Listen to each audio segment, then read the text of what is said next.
Thank you to our sponsor, the Home Depot. The FIFA World Cup 2026 is here. Games every single day, and the best seat to keep up with all the action is right in your own backyard. Big screen outside, grill going, neighbors and friends coming over to watch.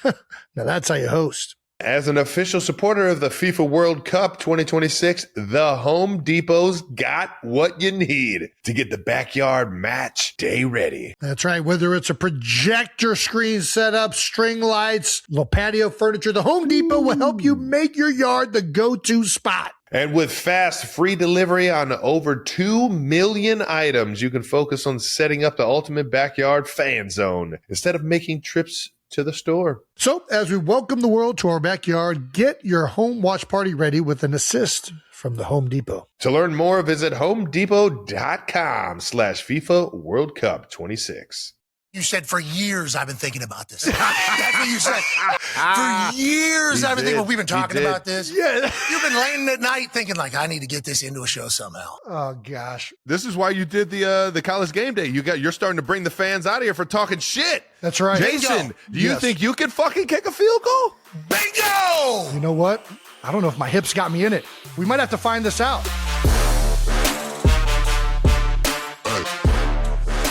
Welcome back to New Heights, ladies and gentlemen, a Wondery show produced by Wave Sports and Entertainment and brought to you by Peloton. Hey, how about it? All right, now Peloton. find your push. Hey. Find your power with Peloton. That's we are right. your hosts. I'm Travis Kelce. This is my big brother, Jason Kelce, coming off the bye week.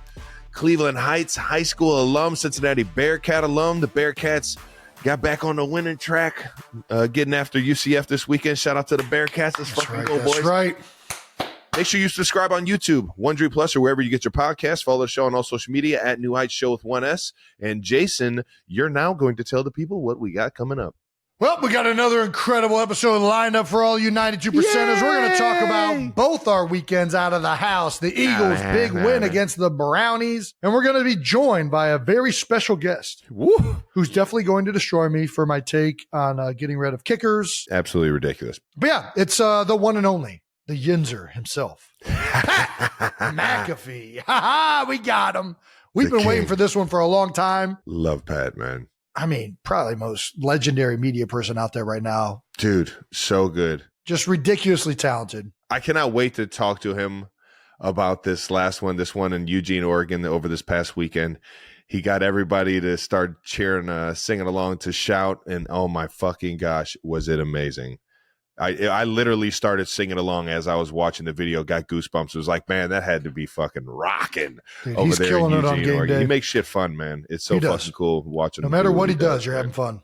Exactly. Before I get crushed by probably the most legendary kicker to play the game at this point, let's get a little bit of that new news. All righty. Are you smarter than a celebrity premiere? That's right. Ooh. Travis's brand new show, Are You Smarter Than a Celebrity, debuts today, October 16th on Prime Video. Oh, shit. It's today? It's today. Fuck. Well, tomorrow, but today. I'm terrified. Terrified what people are going to say. It is, I had so much fucking fun doing Are You Smarter? Yeah, you were telling me about this. There's a lot of good. So much fun, man. So the thing I thought, so the celebrities aren't the contestants, right? No. Right? But they do play along here, the contestants on the show, Ryan Fitzpatrick, Nicole Byer, Chad, Ocho Cinco. Yep. Natasha Leggero. Thank you for saying that. Nikki Glazer. You already know. Garcelle Beauvais. But they're not the contestants. They're the ones that are assisting the contestants with the answers, right? Like it's the old Are You Smarter Than a Fifth Grader, where they're the ones answering the question. They're playing along. And the contestants have to decide whether they're going with that answer or whether they're doing their own answer. There are a few twists to this game. And I do a great job of describing it in the episodes. So you just got to, you turn that thing on, you'll get caught up to all the rules and regulations that we got going on with the celebrities and how the celebrities can help you out. Amazon did actually send us a couple clips from the show. Oh, yeah. There's one where you learn what a BBL is. Oh, yeah. I don't know if I know what a BBL is. Brazilian butt lift. Ah! BBL. Okay. Oh, yeah. So let's check out this clip. My man Fitzy. If I lose my glutes, I'll just go get one of those. You know you're playing for $100,000. Ooh, Kelsey, I do. Yes. If you win that money, what are you going to do with it? You really want to know, Kelsey? Of course I do. Who doesn't want to know? Okay. I'm going to get a BBL, Kelsey. Okay. I'm trying to drag a wagon. What? So if any of you guys I didn't hear her say that one. Okay. Can you tell the audience what a BBL is? BBL, you know what a BBL is? A bigger butt. Oh, a bigger butt. What's the L? What? It's a BBL. A Brazilian butt lift. Oh, the BBL. I did not know that's what that was called. Thank you. You're welcome. Well, She gets me. Yeah, there you go. yeah, there you go. The old Brazilian butt lift. I know where to go if I lose my glutes. Coach Reed starts seeing these glutes getting a little saggy. I'll just go get a BBL and lift these things up. Dude, I ain't good. All you got to do is do some RDLs. Just get a little bit of, get some squats in. Get them glutes. You see, all the girls are doing it on the Instagram. She said, I'm trying to drag a wagon. Yeah. I'm not going to lie. I'm not a fan of the BBLs. Not a fan of the BBLs. Listen, man. It looks okay. Somebody. It looks okay for like somebody. a couple of years maybe. But then that thing just starts sagging. It looks like you got a diaper on the backside of you. It's not a good look. It doesn't happen like that all the time. Yes, it does, bro. I'm not a fan of the BBL. I'm out on the BBLs. I'm trying to give everyone the benefit of the doubt. Just do some glute bridges. I don't think it works. You like can build that. the wagon naturally. You don't need the synthetics unless you got Kelsey jeans. But then you got a big fucking like stiff ass back there. Yeah, You got a big hard ass. but when you're not clinching it, it's still got some juice. I don't know. I'm not a fan of them. Me neither. It just doesn't have the right shape. It just looks bad. When your hamstrings don't match, when the hamstrings don't match your ass, it doesn't look good. I'm just being like, it's not you can't just add to the ass. And then you got hams got to go weak ass hammies, That ain't right. small calf, small hamstring in a wagon. We can't do this. You got bad circulation where all your fat deposits are just accumulating in your ass. This seems like this is an unhealthy thing. All right. Well, there you go, kids. Outside of learning what a BBL was, it was a fun show. And I never in a million years thought I was ever going to ever be an actual host of a game show. I always thought it was going to be fun to like maybe go on one of the game shows. Yeah. And then somebody asked me, do you want to host it? I was like, I mean, I guess I used to like mimic all the game show hosts as a kid, like just fucking around. And I love the game shows for sure. We used to watch the Game Show Network all the time. Family Feud, Steve Harvey. We used to hit all that stuff. We were a game show network. I still do the game family. shows.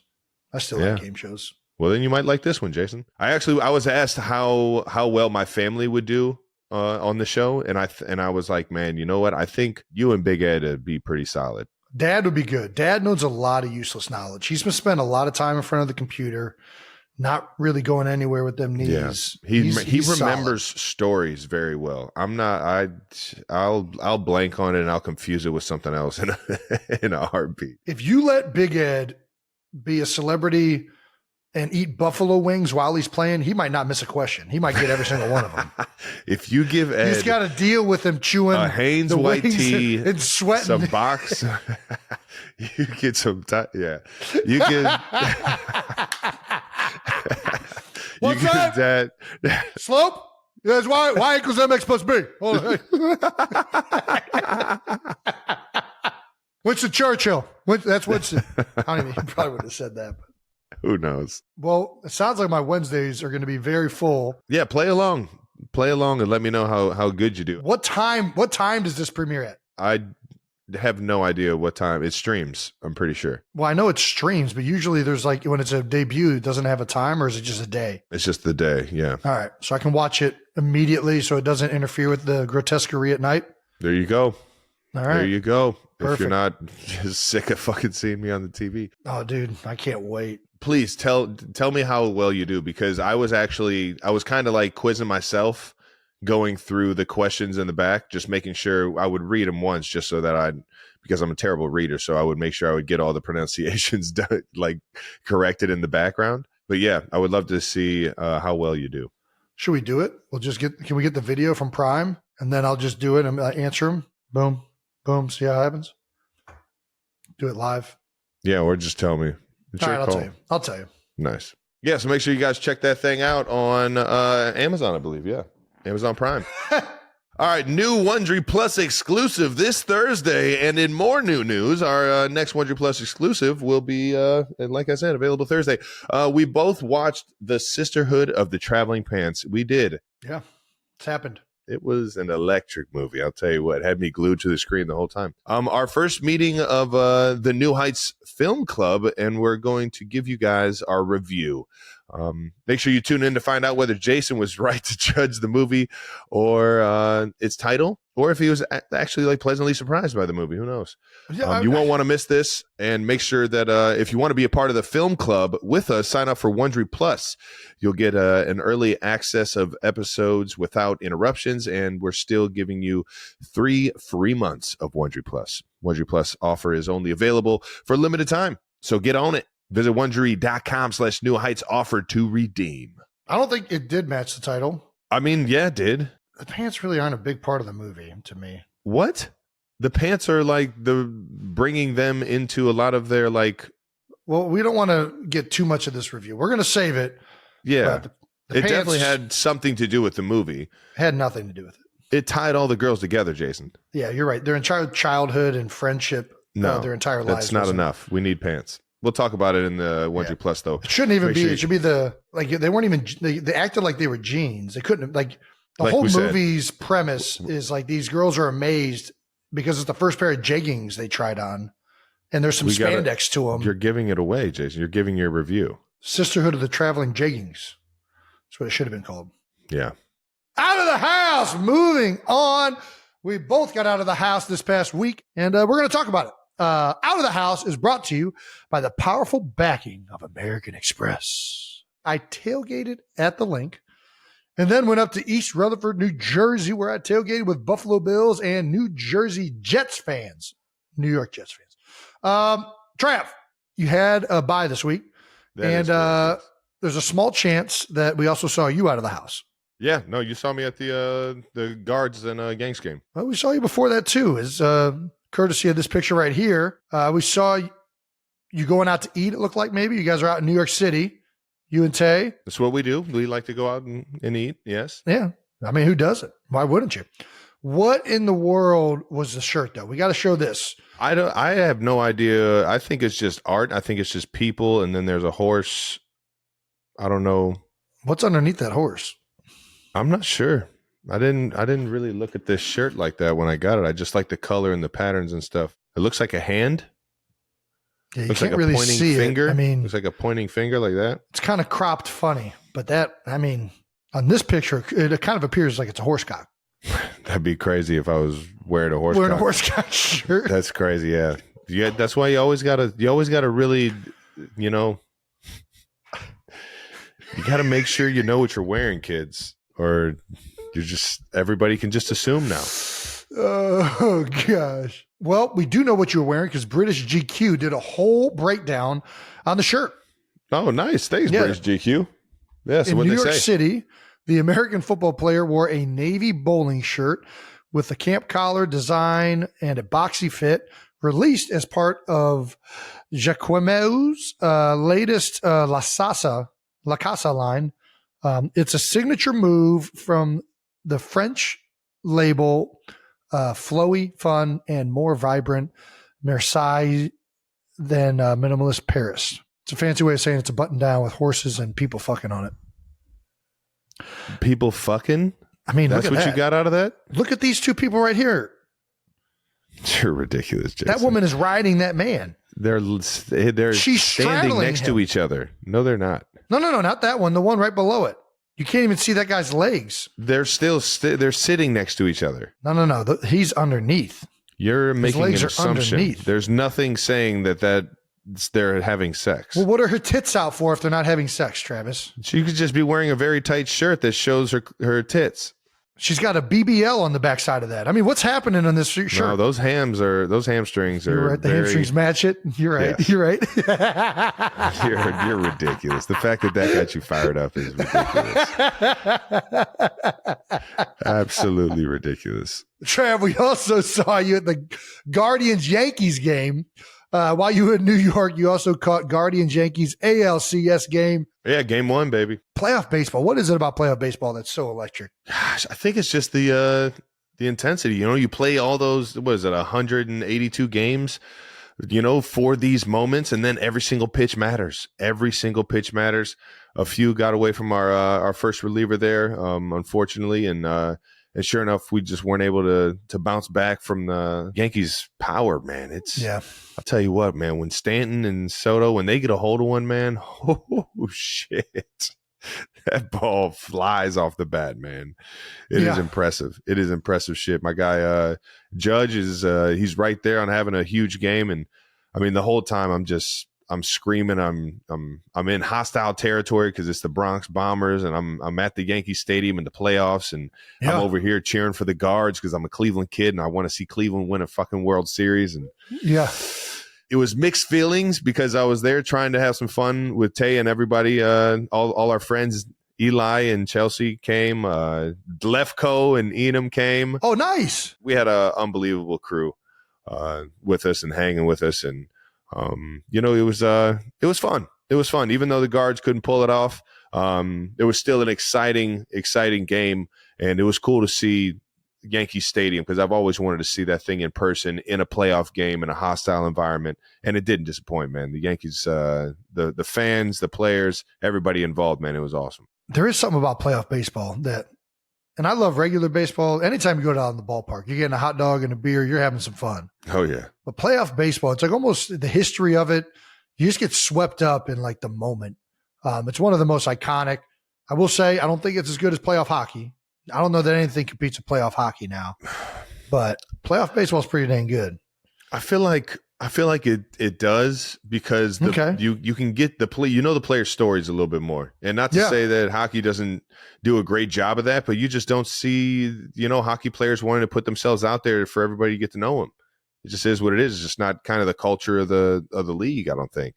Yeah, I think that's probably fair. I think it's I do think that's part of the culture. Part of it's it's just not as popular of a sport as baseball. Yeah, they're wearing the helmets and stuff, so you see them. I think of the open face mask, most of them. Yeah, I think you're right. I think a lot of it does come down to the hockey culture. I just feel like I'm more invested in every single player. Like if the Yankees play the Dodgers, a little New York versus the old Brooklyn Dodgers. You're right. It's a sport that's ruled by the star power. It's a star power driven league. You put a guy like Shohei Ohtani in New York, dude, and you I want to see how he reacts to a hostile environment like that. I think that's exciting for me to see as a player. So every single time I see him up at bat, I'm going to be glued into every single pitch. It's hard to find that in any other sport, let alone in the playoffs. I think it's also, we just grew up in the 90s with the Indians, and we just loved baseball so much because they were so good. How many World Series or playoff games did we go to? I know you went to the one World Series game. You did. I only went to the... You went to the All-Star. That's right. I went to the All-Star. You went to the World Series. I remember going to... just taking the Rapid downtown and going to games for like a $5, $10 ticket. Or if a friend had an extra ticket for me, we would all just jump on the Rapid and go downtown. Yeah, Mom and Dad didn't have many tickets bought. We usually were... It was either through Mom's work or we were tag-alongs with somebody else. Sailors had season tickets that they would split up with a couple other people. So every once in a while I'd go with Brandon. We did go to the one playoff game together because Mom always tells the story about how we fell asleep in like the fourth inning or something like that. And we were like fast asleep because it was a late game. No way. So I got to text Mom right now? No, there's no way I ever have fell asleep at a Tribe game. Mom tells this story. I don't think we were kids. Maybe you were asleep. We were like very young.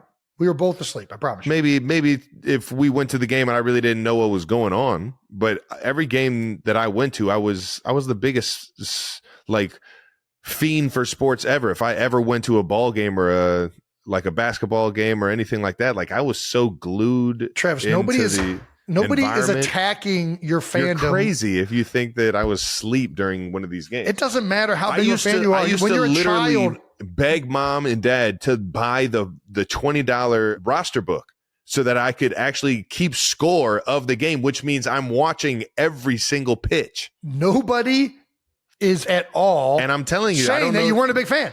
I think she's just saying that you fell asleep. No, I was paying attention every single Mom will pitch. Text me back, hopefully, if the hurricane didn't ruin her phone. I think that you – the thing is, like my kids, Bluey is like crack to them. They will be glued to Bluey, but they're still children. And eventually that brain's going to shut it down and they're just going to fall asleep. I don't know what to tell you. I never fell asleep at a game. All right. I'll text Ed too. Dad was there. But yeah, shout out to my guys that I actually know on the Yanks. Rizzo, Big Judge.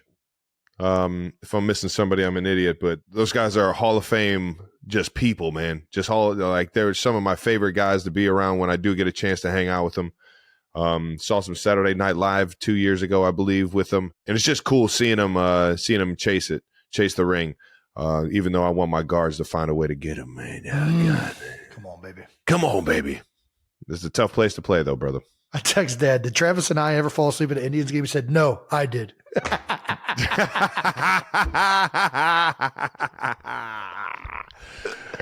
I mean, Dad, yeah, he's like us. That's where we get our sleeping from. He could fall asleep at a fucking rock concert. Does not matter. We had some Cleveland sports that we were getting into. You went to the Guards game, and I saw a Browns game. Yeah, at the Jason lake. was tailgating. How about it? Who knew Jason tailgating? It was the second weekend in a row you got to do some tailgating out there in Philly, and tailgating in general. I guess Philly. This is the first time in like 2 weeks. You actually hit two different tailgates. Let's start with the Eagles game first.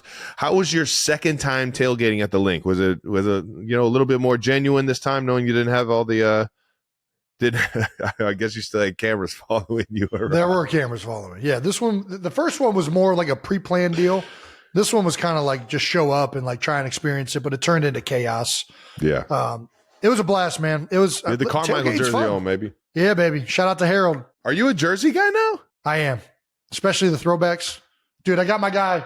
We're going to talk about the Bills Jets game in a second. I got a great jersey from that one, but it was awesome rocking Harold Carmichael.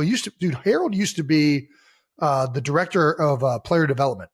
That was his role at the Eagles when I first got here. So got to spend a lot of time with him. He was instrumental in helping a lot of young players and the rookies out, getting acclimated, new people to the city. Just an awesome personality. So it was really cool to wear his jersey. And it was awesome to go tailgate. I mean, listen, got to hold up a baby. You see this picture right here? Yeah.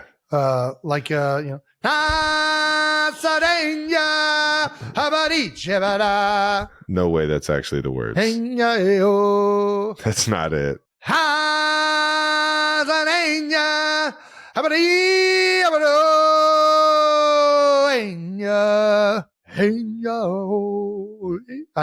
think those are the words. I also witnessed somebody get engaged in front of me. That was not planned, at least on my behalf. That came out of nowhere. Oh, shit. Brian Dawkins got married? Brian Dawkins proposed to this one lovely lady.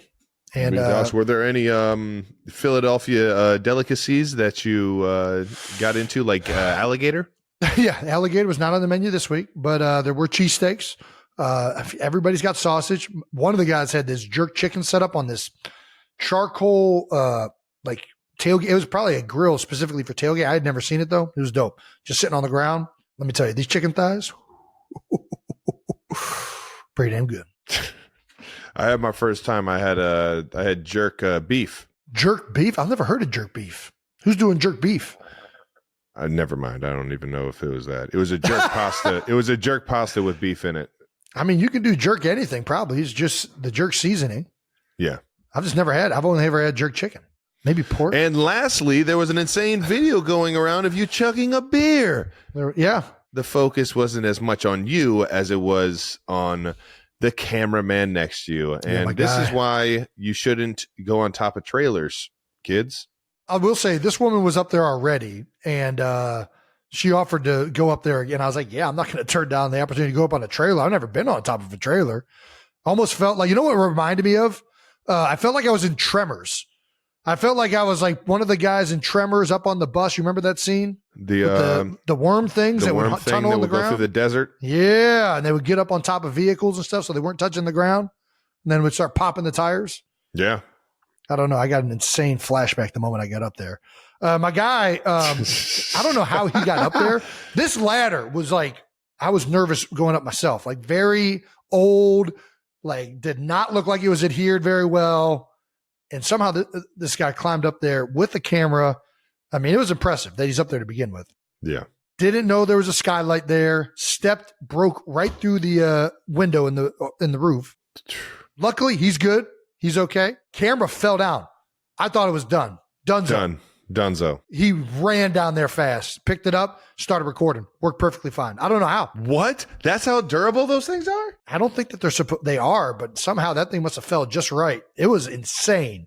That's like a 10, 12-foot drop right there. Yeah, that's like a $200,000 piece of equipment right there, that camera. I would crazy. assume. That thing is expensive. Were you like shooting a doc? Was that your camera? Was that your guy? They're helping with another thing we're doing with ESPN that I think we're waiting to kind of unleash that. Nice. They were there shooting with that. They're really with NFL Films is who they're with. But they camera dropped kind of, I thought it was gone for sure. Luckily, I knew he was all right with the way he got up. And then he just kept up and kept recording. He's a trooper. Electric. Honestly, this is why you chug, people. Good things happen when you chug. You get good content. Well, now I'm 2 for 2 now at Eagles tailgates. My man Dunphy almost tore his ACL at the last one. Dunphy did, yeah. And luckily he's okay. Well, doesn't need surgery. And now this, I don't know. Maybe I'm cursed. Yeah. I hope not. If you see Jason chugging, don't move. Yeah. So this was awesome. It was a fun time, fun event, being out there with the Eagles fans. A little weird seeing Browns fans. And I was ribbing them, but obviously being from Cleveland, I still love the Browns. In particular, there's this one tent. Dudes were awesome. They're from St. Ignatius.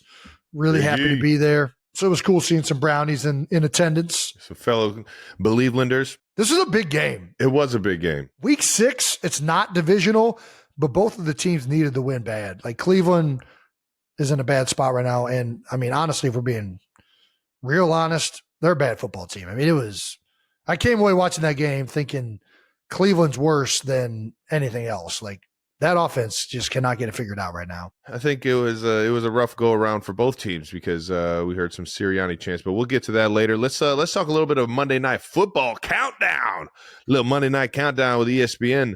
Send you to the Bills-Jets game in the Meadowlands, and you were reunited with your people, Bills Mafia.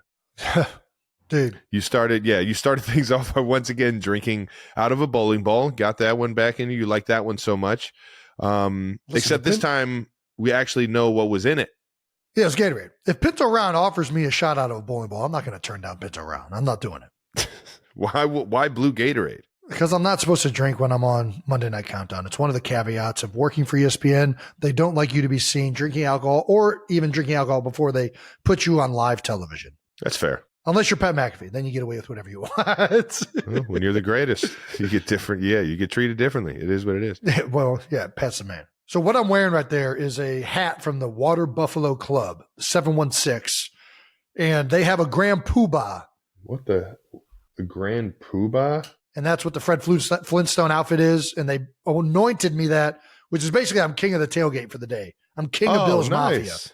Which felt a little weird getting while I wore this jersey in honor of a legendary defensive lineman who recently, unfortunately, passed away this week, Abdul Salam.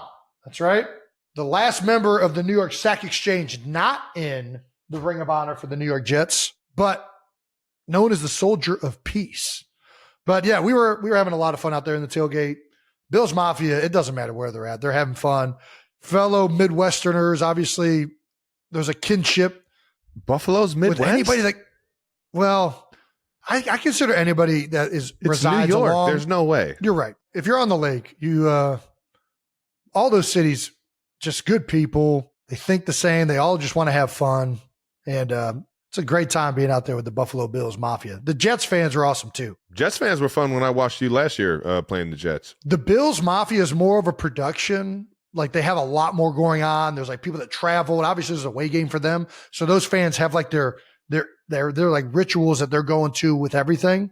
Yeah. Whereas like the Jets fans, it was like, oh, yeah, I used to be a firefighter. I just go tailgate to the games. Like it was, a lot of that, Nice. which kind of appreciated too. For sure. Got a hard hat. Dude, this is one of the baddest hats. Like, I got to say. Dude, this is pretty cool. You're like getting I'm just using it to get knickknacks. Yeah. This is awesome. Sweet. I mean, hook me up. Oh! You're going to be a hoarderer before you know it. People are going to be giving you everything. That's good shit right there. And then you had a wardrobe change after you went tailgating, though, Jason. I did. You actually put on a fucking suit and tie. Yeah. How about it? I think the suit's nice. I think that's one. There's a reason why people have worn suits for a long time. So getting up there with a tie, this one obviously fit color scheme wise with the game. My man Ryan Clark was in the Jets suit colors. This one, I had this color already in my closet, electric blue, and I'm like, man, I don't know when I'm ever going to wear this like very blue. Like I don't know when that's going to happen. I was like, you know what? I think this might be the perfect week. Dude, Bills you definitely, Mafia, if New York Jets. I could see you playing for the Bills. I would have fit in really well. Yeah. I mean, Ryan Fitzpatrick, anybody with a beard is going to fit in well with the beard, with the Bills, right? Yeah, man, you fucking snapping it to Josh Allen would have been fucking dangerous. God damn it. Snapping it to Ryan Fitzpatrick. Ooh, Fitzmagic? All right. Bills is a sound that appreciates their offensive line too. Much like Cleveland, much like Philadelphia. The Bills, like my man Eric Wood, he's been up there. He's like calls the games for Bills radio and stuff like that still. He would, yeah. It's a town that definitely appreciates the big guys up front. So it's an offensive line haven town. I get it. Well, where'd you get this buffalo wing necklace? So Teresa was the one giving out the Grand Poobah attire, and there was another woman, I don't remember her name, but she had the buffalo wing necklace for me, which is my kind of jewelry. I've got a few of those things, doing hot ones once or twice. And that does it for Out of the House, brought to you by the powerful backing of American Express. Hey! Let's move on to some football. Yeah, I had a bye this week, so we have no updates for you for Chiefs football. The Eagles did, though, play, and it was a win. The Eagles got a dub. Eagles 20, Browns 16, like we were talking about earlier. Jason was out there tailgating before the game. Initial thoughts, though, on the actual game. Obviously, always good when you win. Some good takeaways from the game. Defense played a lot better. No turnovers for the offense in general. Still, though, I came away from the game, again, we kind of mentioned this earlier, thinking more about, Cleveland probably is a struggling team right now than I did thinking that the Eagles really controlled the game.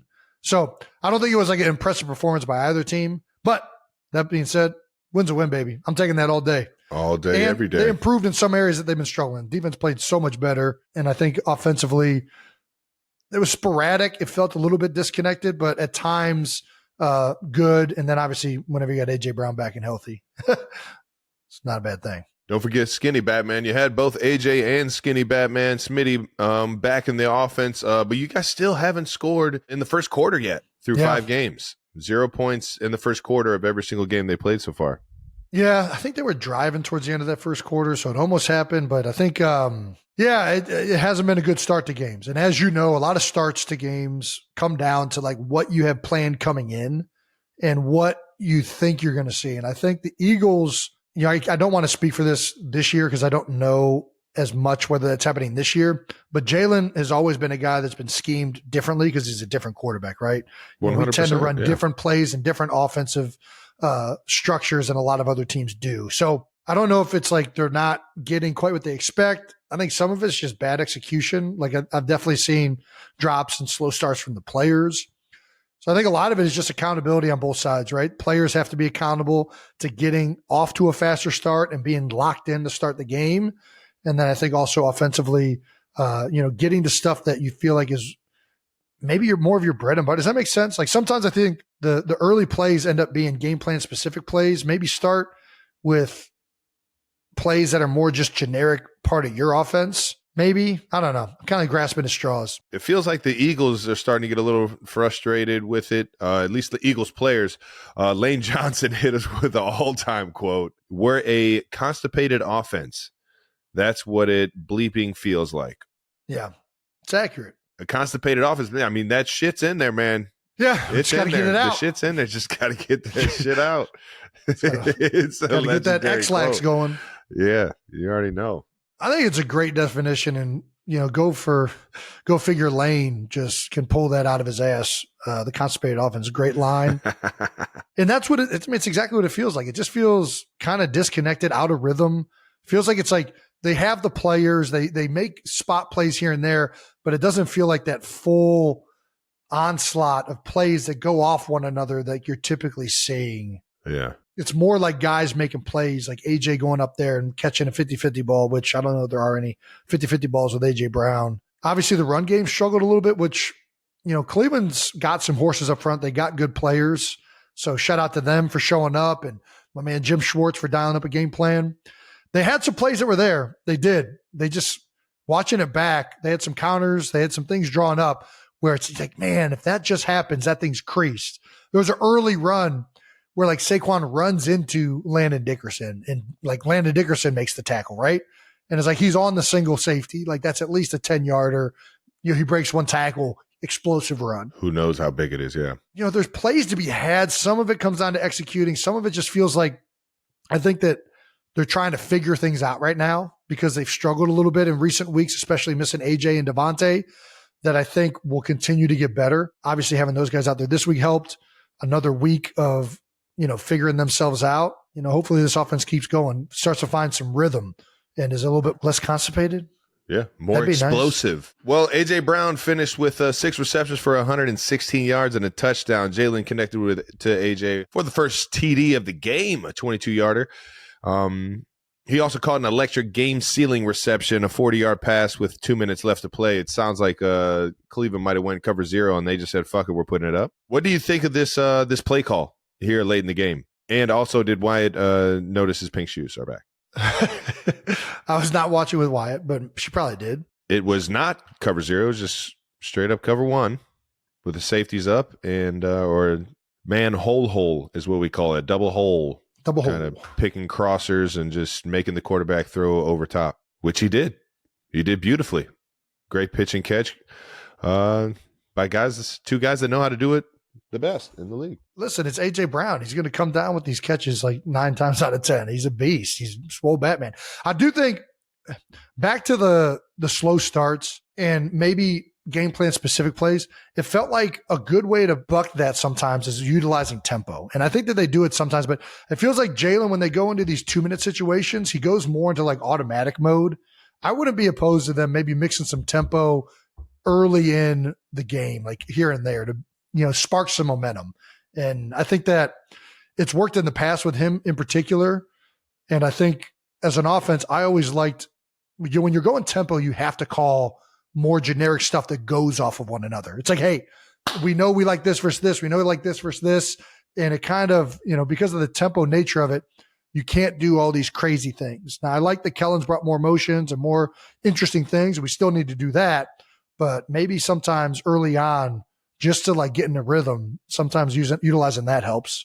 So maybe they do that. I don't know. Yeah. It's probably the coach's coach, though. Yeah. Coaches know best, and they'll keep figuring it out. Sirianni knows what he's doing over there. Devontae Smith also had a big day, finished with 3 catches for 64 yards. It's good to see that dynamic duo in the wide receiver group over there starting to get back on track.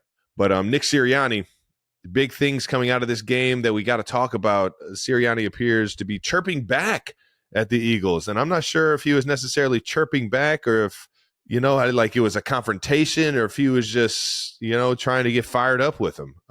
We don't know what was actually said. At least I don't think so. The fans who Nick Sirianni was yelling at after the Eagles win posted his side of the story context on Reddit. Nice. He's a Reddit guy. I began to yell in quotes, if your star running back gets you 5 yards on first down, you give it to him again. Run the ball. And I had some more to say, but you get the point. Yeah, it sounds like the Eagles fans coaching and that's what they do.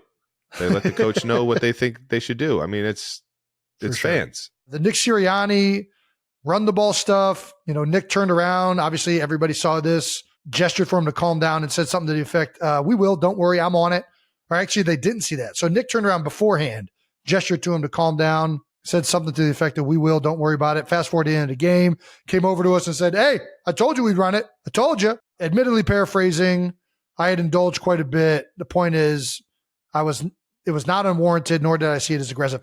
I don't know. There's no way for us to verify if this fan was indeed the fan that Nick was yelling at. This is a Reddit post, which is far from a verified source. But it is intriguing because I think that would lead you to believe that this maybe not be as big of a deal as everybody's saying it is, and it probably isn't regardless.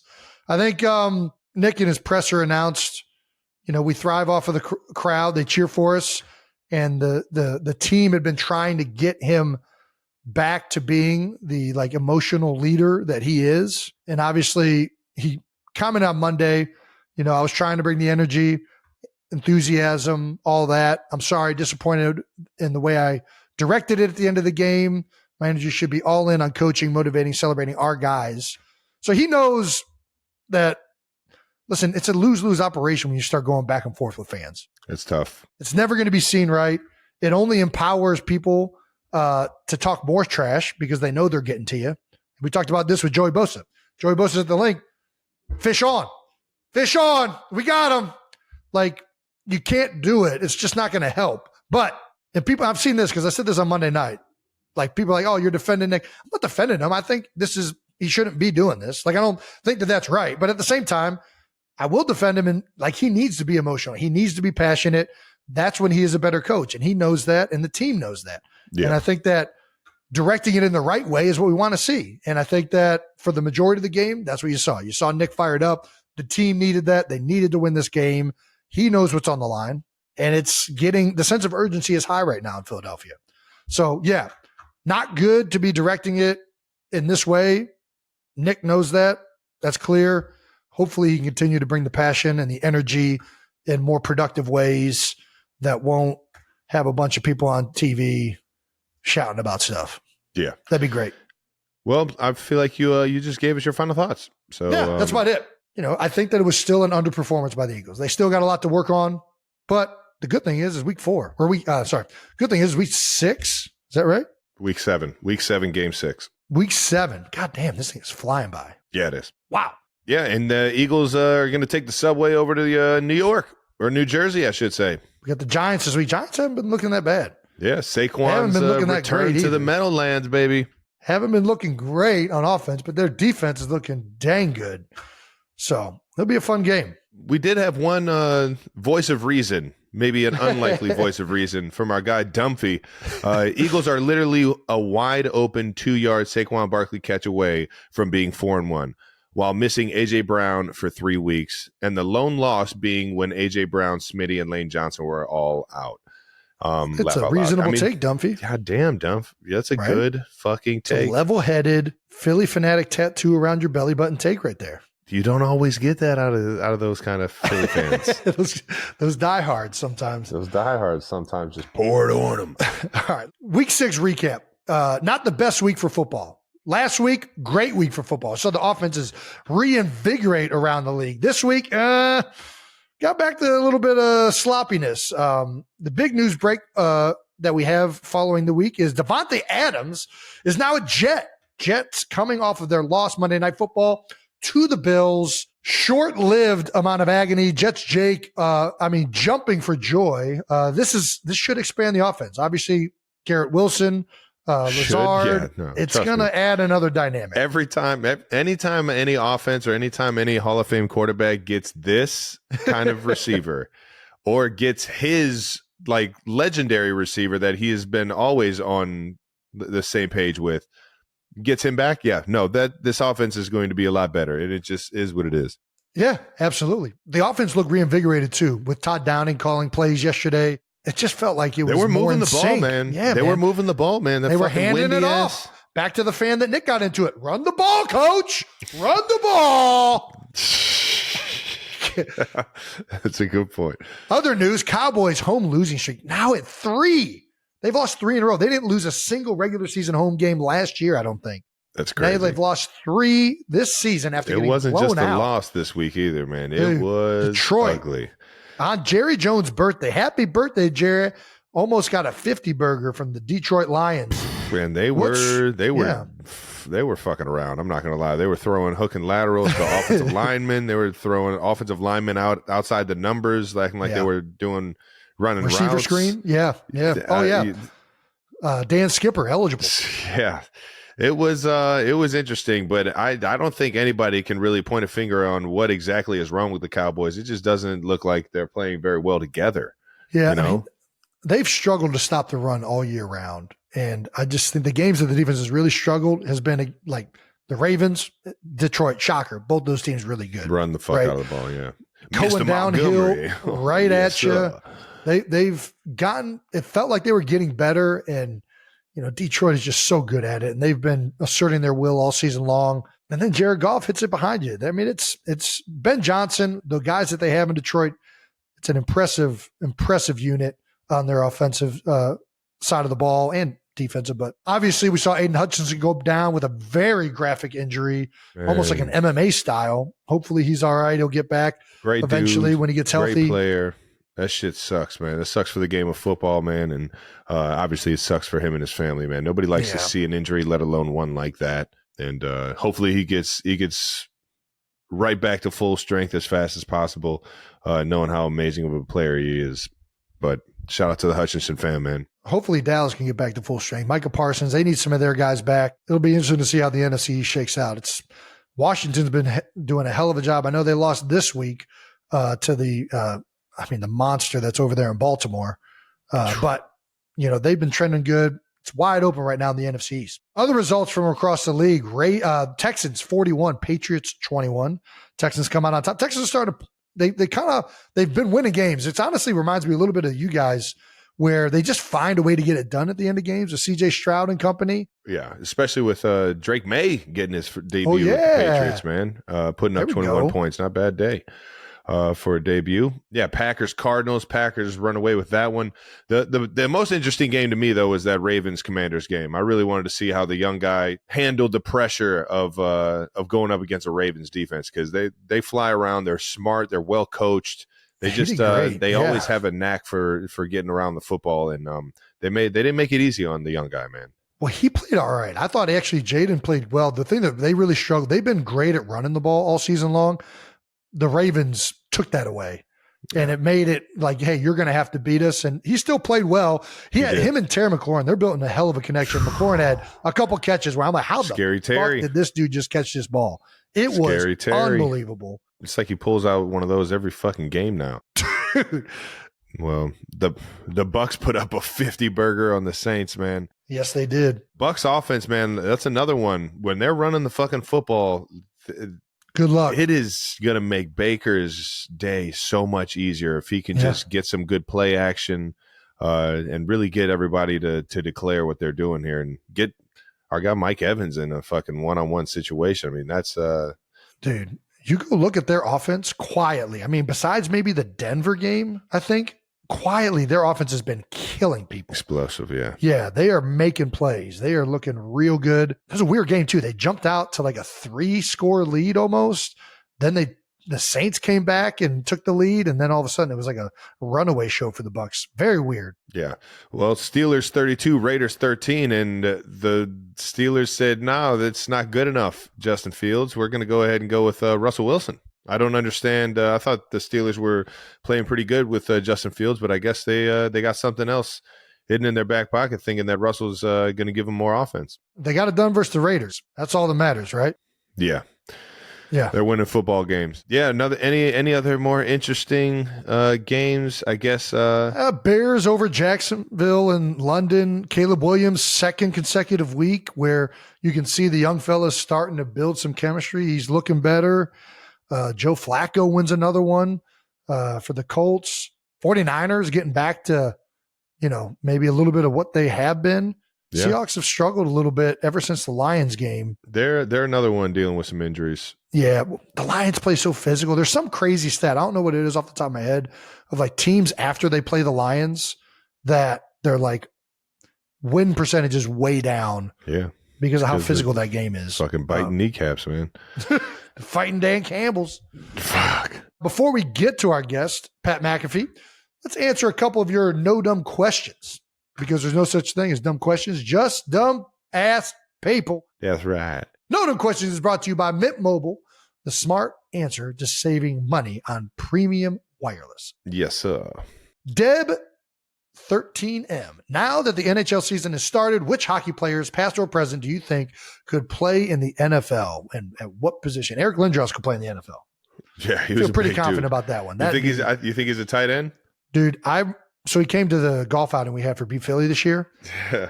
I remember you telling me. He's about massive, man. it. Massive dude, yeah. Like, he could have put on weight easily and played O-line. He definitely could have played tight end. Yeah, I'm thinking he was a tight end. I think that's probably the most accurate. He's For what his stature was during a jersey player. number 88. Come on, he's a Yeah. tight end. There we go. Little Dallas Goedert. Okay, 88. Who else? Freaking Yager with this freaking mullet would have been awesome to watch out there on a football field. That would have been awesome to see. I don't know what position he's playing, but I'm with you. You think Claude Giroux could have found his way as a wide receiver or something? I don't know. Maybe. I mean, he's feisty. I That's told what you. I'm He saying. used Maybe to, DB? White he used DB? to come in and ask to arm wrestle. I don't know. DB's tough. Maybe safety. He used to come in and ask to arm wrestle anybody. Like, he's just one of them type of guys. So mentality-wise, yes. Mentality-wise, absolutely could play in the NFL. Physically, Yeah. gonna have to see that. What about some of the bruisers from the league? What's his name playing for the fucking Leafs? Who'd he play for last year? I always think of Zdeno Chara. Oh, Charles, the 6'11" defender from Boston. He could play DN. I mean, what position would he play? I think he'd be a DN. Got the reach. He's got some like wiggle to him. He can put some weight on, play some offensive tackle. There you go. That's what defenseman. Yeah. Just keep the guy in front of you. He's got that skill. You think a guy like McDavid, who's the fastest thing on fucking ice, can play know. receiver or running back? He weaves like a running back when he's on the ice. He does. It's sweet. He's got the elusiveness, but it's and he's hard. got the vision for running back. Yeah. It's just hard to gauge because skating is so. I've seen guys that skate incredibly well, and then you see them run on a field, and it's just not the same. Not that they're unathletic, but it's like it's an entirely different muscle group that you're activating ice skating than you are when you're actually running. But the elusiveness is there. The quickness is, the twitch is there. Maybe. Past or present, is Wayne Gretzky finding his way on the NFL football field? I don't think so. As much as I you love don't think Wayne, Wayne's in there? I mean, he's in the, we talk about this later with Pat. Greatness is greatness. So probably would figure it out. But he never struck me as like having speed or like Have you ever seen him race? Have you seen this? They did like crossover, like, what was it? It was him and like three other professional athletes. I think. You're right. And they did a 100-meter dash. And he fucking smoked everybody. He smoked some. You're right. He was rolling. You're right. You know what? He was rolling. There we go. Shit. There we go, There it intern is. Brandon. Who is it? Who else is up there? I forget. I don't, It has one at of the top Sugar Ray Leonard. Sugar Ray was one of them. Yep. Pele. Pele. Yeah. I'm not as impressed with Bjorn Borg losing, but beating Pele, that's something. Dude, he's not just beating them. He's crushing them. He's fucking rolling on them. mean, he got he was the a start. two-sport athlete. I'm pretty He's a sure great he got baseball drafted player. by the Expos. Yeah. Yeah. You know what? I'm going to say he could have done it. Dude, I'm right there. I mean, the form is not great. Let's be honest. He runs like fucking is that Sugar is- Ray switching lanes? Did Sugar Ray just switch lanes? He's like trying to catch some wind. He's trying to drift on Wayne. He's trying to get some drift action. All right, now it's time to bring on our guest. Jason, you want to do the honors? From Plum, Pennsylvania. He was a national punt, pass, and kick champion by the time he was a sophomore in high school. The 7th round pick out of West Virginia. First team All-Pro, first team Pro Bowler. He made the PFWA All-Rookie team and was first team All-American.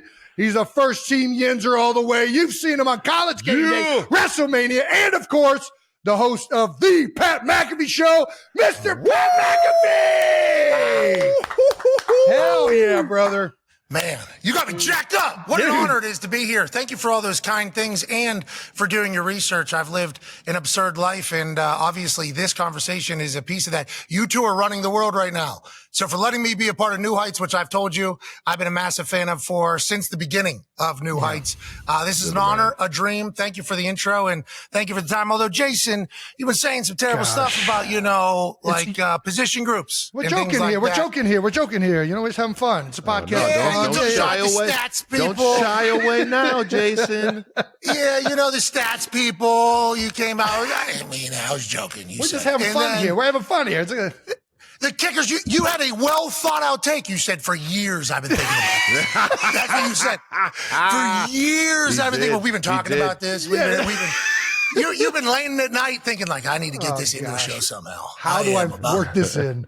Hey, Dude, listen, you're the greatest of all time, the greatest center of all time, one of the toughest humans to ever play football.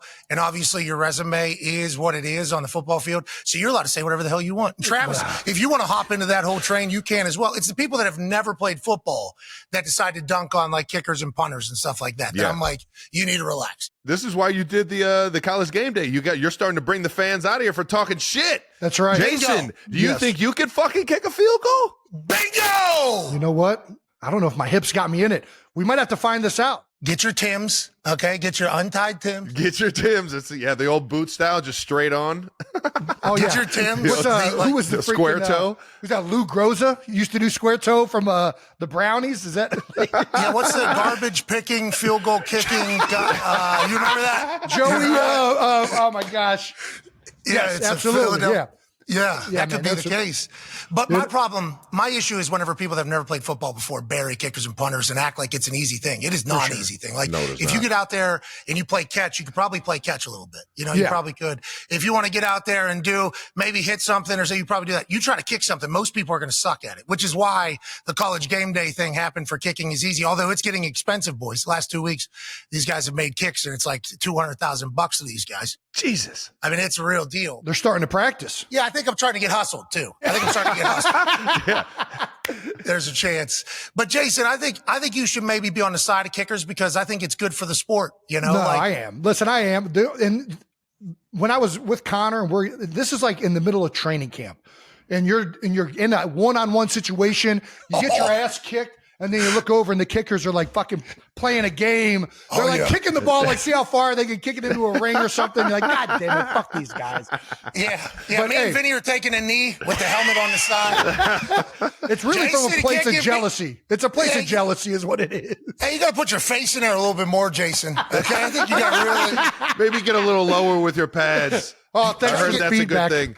Yeah, exactly. So I can understand your feeling about it all, but I think it's good for the game. Like, on this podcast, and I assume you hear it a lot, Travis, you and Taylor's relationship is great for the sport. Like it is getting introduced to so many people and you are I appreciate and have that. been the perfect representation for our sport too, I think. Personally, genuinely, I think there's no other human that could do what you're doing right now and how you're doing it is awesome. And You're the man. you need to know that all of us are incredibly fucking proud of the way you're representing all of us, dude. I just gotta keep winning. As soon as if we lose a game, I mean it's gonna fucking rain down, baby. Yeah, We're just gonna keep winning. Just gonna keep winning, staying on top. Yeah, but also smiling at the Guardians games, you know. Yeah, and all come that. on. Yeah, all the I was Clevelanders. laughing around a little bit. The guards, baby, we were right there, man. We were right there. You know, I think we were just one hit away from just taking that fucking stadium by storm. The Bronx Bombers they were out there, boo, boo, making it. It was a hostile environment out there. I was having a good time. Okay, well, I'm happy you enjoyed it, but your relationship is exposing the sport to a lot of people, and I think a lot of people are falling in love with it. Globally, worldwide, the gateway for a lot of people to football is going to be the kicking positions. You know, like in Europe, the kickers, but there's going to be kickers and punters coming out of Europe, I think, over the next 15, 20 years. There has to be, right? Yeah. Yeah, in Australia and everything. So I think it's good for the sport to have kicking and punting, though I understand why centers and people that have like actual physical, positions with actual ramifications could feel that way. But I genuinely enjoy the fact that it's a sport for everybody. That's And it's like, 100%. I think it's going to help. I think it's going to help going forward. Well, I think 1000%. you brought a new mentality to the specialists because you were out there throwing your fucking weight around. Come on, You were Travis. out there fucking taking some heads off. Come on, Travis. We got that clip from the hit versus the Broncos in 2013. You got selected for a drug test after that, correct? The league saw that and they freaking said, no, this can't be all natural. Punters because don't what do that to guys. What are we because doing? what Travis just said right there. Yeah, I think Roger Goodell was watching that and saying that guy's got to be on something. Okay, let's go ahead and test him immediately. There was a few of those days, like you do something good and you don't get drug tested the next day if you're like a kicker and punter. It's almost like a slap in the face. Like, whoa, you didn't think it was that impressive. Okay. I just hit like- a 60-yard field goal. You think I'm not all right? Vinatieri's like 45 years old hitting like a 58-yarder and they're not drug testing him the next day. It's like, okay, so it was like a badge of honor. But yeah, I'll get lucky every once in a while and hit somebody. I'll be sore though for like 3-4 days. That's why what you guys do, I do not understand. I don't know how your guys' bodies hold up. Like Trav, right now still, like you take those shots and you're blocking more. I don't know how your body isn't sore forever. And Jason, whenever that tush push happened, you were getting folded like an accordion every single time. Every single one. Every time. Every single time. We're hyping it up. We're like, tush push every Okay, word. let's go. Keep it coming. AQ's like, yup. Make him suffer. Make him suffer. Yeah, I can never do that. That's why you guys are so much tougher. But it's a great sport. Genuinely great sport. And, How about it? God, it's awesome. The fact that it's for everybody, you hit the nail on the head. I was talking shit. I deserve all this. And maybe can I stop by a game day set and see if I can make one of these? We're in Texas this weekend, brother. You want to stop? Anytime you want to come by, we will make happen. Ooh. Let me see what the schedule looks like. Maybe not this weekend. But I think we can make something happen. Well, and also we should promote that it's happening, so we can get a little bit more pressure There we on go. you. That works. Yeah, that works. That's yeah. what. So then you Yeah. think Make it about like a game. Yeah. I suck under pressure. I can't even snap the ball to the quarterback. You know who had to go through this was big Rob Gronkowski. Dude. Kick of the year for the Super Bowl, right? I forget who he was. Yeah, FanDuel. They did that FanDuel, live. that's what it was. Yeah, And he 2 years in a row, right? right? Yeah. He was, I think he was practiced. practicing. Yeah, that's even worse. I'm not practicing, so there's zero expectation. It was windy. It was windy, It was Dude, bad wind. speaking of the win, that Monday night game, they missed how many? They hit the uprights 3 times or twice? I think it was 4 misses. I think Oh all in my total. gosh. There were some bad ones too. Like Tyler Bass missed that first one real bad left when Joe Buck actually mentioned it. I think he was trying to hit like a little bit of a liner to kind of cut get through through it. it. Yeah. Got it. So he tried to hit it a little fat, and then he ended up hitting it too fat. So then you pull that thing, it looks nasty. But wind is a problem. Wind is always going to be the worst problem. When you go out on the field and you feel that wind, what are you thinking? Is it like I'm hoping it's at my back when I'm out there? Like, how does that work? Does it affect how you're doing it? Obviously punting, but yeah. Me definitely, yeah. I'm not mentally tough enough for I like to see the ball fly. Like there was guys in practice that learned to use like brand new balls. Like we want practice to be hard so that in the game it's easier. It's like, no, I need to see these balls flying far. I want to see them pretty. Yeah. Yeah, I need to give me the juiciest ball we got, and I want to go downwind. I want to be feeling real good going into game day. Good. But you wake up game day morning and you open the blinds or whatever, and then you try to find a flag on top of a building. And if that son of a bitch was at attention, you knew it was going to be, a long day. And I was immediately bummed out. In Indianapolis, we have like a dome. Oh, yeah. thing, but we opened the window and the roof. So it shielded me a little bit. I was very lucky for that. But yeah, kickers and punters are trying to find out what the wind is immediately upon waking up. And it's certainly a mind and a mood changer. How about it, man? You did both at West Virginia. We're going to get to your West Virginia career in just a little bit, but you did both in college. Which one was harder? Which one do you enjoy more, kicking or punting? So I enjoyed punting a lot more. I had a strong leg. I didn't know where I was going. That is, I could have been really good at kicking, I Rick think, Vaughn if I over just here. if I just had a little bit better mentality. Exactly. What you're saying. Dang. Yeah, wow. Yeah, man. it is. Bam, bam, bam, bam, bam, bam, bam. Yeah, You make my heart sing. Bam, bam, bam, bam, bam. You make everything groovy. Yeah. That's what it was. That was my right leg when kicking field goals. Yeah. So punting was better for me because if you're stronger, you're going to help in punting because you have to hit the ball hard every single time. And once I learned the technique, I enjoyed punting a lot more than kicking. Well, based on that clip we just showed of you absolutely decleating a guy on the sideline, did you ever play another position? Because you don't have that form doesn't come out unless you've done that before. That aggression doesn't come out unless you've done that before. Yeah, like that was not the first time you've ever laid a hit like that. Boys, what city are you from? We're from Cleveland Heights, Ohio. Okay, I'm from Pittsburgh. Yep. Yeah. Football towns. Of course you Football did. towns. Of Football, course. yeah. Like these are football towns. Yeah. Grew up playing pickup football. You know what I mean? Oh, yeah. It was on the street in between the telephone poles or it was in somebody's backyard. So I have been playing football my entire life. I played soccer though. So like Okay. I played a lot of soccer and also, from where I'm from, not a lot of people made it in sports ever. So I think when I was young, they like decided and deemed that I was going to make it in soccer.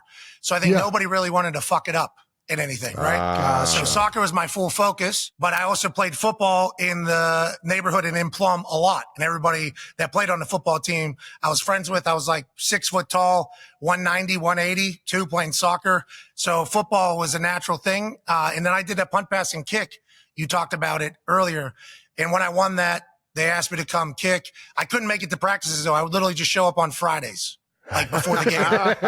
That's crazy. The first time putting on the pads, I had no idea what I was doing. But that is kind of how it all came together. But I've been playing football forever, you know. I got an older brother. His friends played football with. So it's like I'm from Pittsburgh, so I know football. My family's happiness levels ran off the Pittsburgh Steelers' success rates. Like my dad, that diehard of an NFL fan. So it's like kind of had it in me, but also should have played football more as a kid, I think, personally. Okay. All right. It worked out. I hear you. When you get to run a fake punt, what does that feel like? Because when we run trick plays in like the red zone, it's like one of the things that we're looking forward to. Like, hey, we're going to run this play. Who the hell knows what's about to happen? But it makes you kind of feel like a kid. What's it feel like to go out there? You know, you're working on it all week. Fake punt, even like more rare. It's like how many, like one called a year, maybe, if that. And you've had some iconic. Pat McAfee, baby. We're calling him at least 2, 3 I know you have the times. catastrophic one with my man. Come on now. All right. My man Colt Anderson. But what is it like to have a fake punt called? Colt got sacked there pretty quick. He had no shot. It did not go well for Colt. That was not how that was supposed to be executed. As you guys know, like every week there's some fake, like field goal or fake punt that is like a guarantee. Always have them up, like every time. And then like if the situation calls for it, you know, we'll do it. But what I've found is like if the team's good, normally not going to be running a lot of fake punts. Like early in my career, I was explained to, I had an idea for a throw. I could spin it. I could spin a bill. All right. So like, let me get out there. And I was told quickly, so you want us to take Peyton Manning off the field? This is so good. It's real, though. It's real. No, just to trick them. Just to trick them. Trust me, I got this. They're not going to see it coming. Okay, so I'm going to give it right back to Peyton. I'm giving it right back to him. We're trying to give him the ball more. We're going to take him off the field so you can throw one. Okay. That's So, how you know, this is going to work. it is all in like the situations of it all. And I was certainly very understanding of that. But yeah, I was real excited, man. Anytime I got an opportunity to do something to help the team, like any of those fakes or onside kicks that we got, like that's a turnover, you know, that's another possession. That's a big deal. Hell yeah. Stole a possession. It's huge. So it's like, if you feel like you contribute more, obviously you're a little bit more proud of it. But those ones that don't work out, boy, that is It's a deflator. Deflator. Trav, I have a question for you. You guys run so much trick shit. You guys get excited for that still? Every single time? Oh, yeah. I got pumped for, I was supposed to have one actually on the Monday night game, and they brought a nickel blitz off the edge. They completely fucked it up. It almost ended up being a turnover. And when I say we completely fucked it up, I completely fucked it up because I didn't block him off the edge. Sometimes, you know, it's just the trick plays can just get sniffed out by a blitz, or, you know, when they don't work, it makes you feel like an idiot for even trying it. But typically Andy Reid's trick plays are pretty on cue. And I've actually been a part of a trick play on a field goal twice in my career. Once in a Pro Bowl and once against the Pittsburgh Steelers. And both successful. Hey-o. Was it like a tight end run or a pass? My guy Dustin Colquitt, he was the holder for I think it was Cairo Santos at the time. Put it down and then flicked it to me. It was kind of like a little shovel pass underneath, and I was out the gate the other side. I was a wing. And that's a completion for Colquitt. That's a big deal. Let's fucking make sure we pick up those extra yards. Yeah, I should have picked up my fucking feet and scored, but I at least got the first down. Do you guys draw those up? What was it? Mic'd up or something where Andy Reid said he likes you guys to draw up the plays and then you guys practice them and do the whole thing? Is that still happening? Yeah, we still do that. We'll do some fun stuff on like Thursday practices during the specialist period. We'll meet Pat and a bunch of the offensive minds. We'll go over there and just start. You know, screwing around with some stuff, see what works, see what doesn't. When we take it to Coach Reid, he's got 51%, as he always likes to tell everybody. So it's like he'll decide whether or not a version of that comes into the game plan. Yeah, you guys got to pitch. You got to pitch the shit out of it. This is a good idea. We got it locked in. I think we got one here. Yeah, it's definitely how good an energy you bring to him for sure. I pitched a few fake field goals and punts, and I knew that my presentation was a big part of whether or not we are going to get this thing done. Through. Yeah, some go, some do not. Though, boy, those things, cutting room floor, those things are gone. Yeah. Jason, Philly bananas. That's like one of the most. Historic fakes or trick plays and all. Yeah. Nobody really knows to this day, was it Philly or Philly special? And I can't even remember. Like, all I know is that Nick asked for Philly. It's known as Philly special, but he was just going to go up. Lane was my cue to snap it. And that was the easiest job in the world for me. I'm just running naked. I was like, man, Call this as much as you want, Doug. This is the easiest play in the world. Hey, this is going to be a historic play, and I don't have to take any hits to the head. Yeah, I'm just going to run it. I'm in. We're winning the Super Bowl. It's easy. We tried to take that after you guys ran it. And, of course, it's me throwing the ball to Pat. And sure enough, there's a fucking cornerback over there. And I'm, like, trying to play monkey in the middle with this fucking guy. I could have just walked in the end zone. It's against Tampa Bay the next day. And here I am trying to, like, but I want the fucking touchdown pass. Fuck. And threw it out of bounds like an asshole. That's smart play. Smart football. Travis and I were special teamers at one point. We should admit that. Jason, this is why it's so fucked up, because Jason was the kicker, and we're both still a little friendly fire. A little friendly, you know. I'm jealous. I'm jealous that I sucked at it so bad. I was the worst long snapper on the planet. I mean, I was a bad quarterback snapper, short snapper, but it was horrendous. I like how humble you are. You're like the greatest center of all time. How about Cole Kmet? You see Cole Kmet? No, I did not. What's Cole out here doing?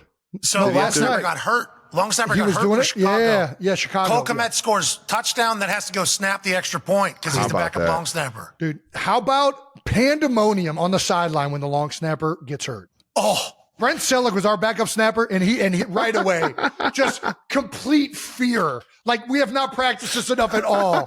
He goes out there. It's always the tight end. It's always the tight end. He goes out there, first one, perfect snap. Second one, rolled back, complete disaster. I remember this game. It was like cold and rainy and shit, though. It wasn't a great weather day. Oh, man. Are you the snapper, Travis? I am. I'm the backup snapper. Me and Noah Gray. Whatever you need. Me and Noah Gray. Noah Gray is our other tight end, and he actually did it in the preseason. Our long snapper got banged up. James Winchester, shout out to Winchester. But yeah, he definitely he's capable of it too, both field goal and punt. I think the field goal, it's shorter, but it's kind of harder because you got to do it you got to do a low. It's almost like you got to just burn one right over the like grass, like right over the edge of the grass. Whereas punt, you can just fire that thing back there, and hopefully the punter's athletic enough. I have one snap in a preseason game to Dustin Colquitt on punt, and I yanked that thing to the right about 6 or 7 yards, and he went and grabbed it, came back to the left foot and booted it, and he snagged it. He snagged it. Yeah, Jason, athletic. Yeah, jeez, Louise. All right, never ends. Shout out to Dusty for making me look good. Now that I've faced enough shit for this. Well, no, I haven't. Keep coming, but I do want to get to the media career, Pat, because listen, you were an unbelievable punter, absolutely outstanding. I never thought something would be more impressive of a guy going into media, but what you're doing, man, and what you have been doing is just insane. You're by far the most talented guy I've ever seen in the space. It's You're not even close. All over the place. Relax. Dude, and you've done it your own way, which is even more remarkable. Did you know that this was something that you were going to get into like your whole career? When did you know you were going into media, and how did that transpire? I appreciate you saying that, because literally since you guys have tried it, you guys have had massive success. So for you to say all those things that you said about me, I could just go ahead and, flip that right back to you two, absolutely crushing it. Congrats on that 9-figure deal. All right. Thank you for paving the way. Hey, that's good shit, boys. That's good shit, boys. Owning it yourself. Okay, boys. That's good shit, boys. Okay, so I think that's the thing. Like, I have a great group of dudes around me, though. Like, the dudes I have around me are so incredibly talented, and we all kind of understand, what is needed to be done each day. Like, we're in here full time. We try to keep up with everything that's happening in the sports world. We have to, kind of know what's worthy of chatting about, what should be talked about, also what's not being talked about that should be talked about. And when we talk about it, let's not take the easy way out and be negative. Like, let's do this in a way where maybe we could celebrate sports a little bit. That's kind of been, since the beginning, how we viewed it. For sure. Hell yeah. The guys I have around me are incredibly talented. The work ethic is insane, but also it's cool that people seemingly have been pretty accepting of hey, we're allowed to laugh and crack jokes, as opposed to having to tear people down all the time in the sports world. Yeah, and we'll talk shit, certainly. And we are dumb, and we will get things wrong for sure. And I'm wide open for 3 hours every single day. But you'll have fun with it, like you did with Lombardi and Max Crosby last week. Bingo. So we get into some shit, like because we are just kind of out here having a conversation, trying to have a good time. But we all have the same mindset. We're all very appreciative of what we are doing, and we're all fans of sports. So like the more people that get into sports, we're happy about, and we want to make sports like a good time. Like people think of sports like, hey, it's a good time, because there's a lot of shit that's driving everybody like this seemingly. For sure, it's like sports do this. And they it's really the do. Unifier. Yeah. And it's like, that's what we try to celebrate as much as possible. But we mess it up. But it's the group of dudes I have around me, man. It's a lot of fun. It is a lot of fun every day. Yeah, you got a great crew, man. How did it all, like, what was the first conversation of like, hey, we're going to start this show? Okay, so when I was playing, I got a chance to do the Bob and Tom show, which you guys in Cleveland might know who the Bob and Tom show is. So Bob and Tom, maybe not. Okay, sweet. Shout out to Bob and Tom. Yeah, shout out to Bob and Tom. Good people. They're great dudes. Hey, they're an Indianapolis staple. They're a morning show. They were syndicated on like 170 channels across the country, radio, 6 a.m. to 10 a.m. They had, they owned it too. So like the business they've had. So they did good business in this entire thing. They were in Indianapolis. It was a comedy morning show. Basically, every comedian you've ever heard of has been through there during their tour, because Indianapolis is pretty centrally located. So from 6 to 10, they're like nationally syndicated everywhere. And then from 10 to 10:30, it's just like a local hour here in Indianapolis. They negotiated some deal. And it was like a Colts Tuesday, which was our off days. Jeff Saturday was the guy that did that for like 10 years with them. Jeff Saturday leaves to go to Green Bay. They asked Jeff Saturday, like, hey, who should take your spot in here? And Jeff Saturday says, like, you got to get the punter. The punter is the guy to do this or whatever. There we go. Shout out to Jeff. So then a couple of the other media people also told him that you should get the Pat or whatever. And I think they even said my name wrong at the time. So when Bob and Tom approached me, and my dad was a truck driver growing up, so obviously he was on the road a lot with radio. So Bob and Tom, he knew about Bob and Tom. So I knew about Bob and Tom whenever I was a kid growing up. So when Bob and Tom approached me to join the show, I was like, I'm not going to be the one that ruins this fucking show. It's been around like 30 years. I don't think I'm the right guy for your show. Like the shit that I am is just not, I don't think is the right for your show. And Tom Griswold from Bob and Tom said, you would be the dumbest guy on earth if you did not come on our show or whatever. And I was like, okay, I'll come do the show. So I get in there first week, first 30 minutes. I've never felt like more comfortable. Like they were talking about news. They were talking about sports. And it was like they had 3 comedians in there. Bob Cavoyan's like one of the quickest smartasses on earth. He's there. And it was just like, I almost felt like alive in there for like 30 minutes or whatever. And then the next week when they're live from 6 to 10 on the national audience, Tom Griswold was like, hey, next week, anytime you want to come in, come in. So I went in there 6 a.m. I was like, I'm coming in here 6 a.m. So I did like 4 hours with him in the morning. And it was like, I fell in love with it. Like I really enjoyed the energy, the vibe, the way they set up the show, the structure of the show. And it was at that moment where I was like, this could be something I kind of get into, And then while I'm still punting, I had a stand-up tour I did around the Midwest.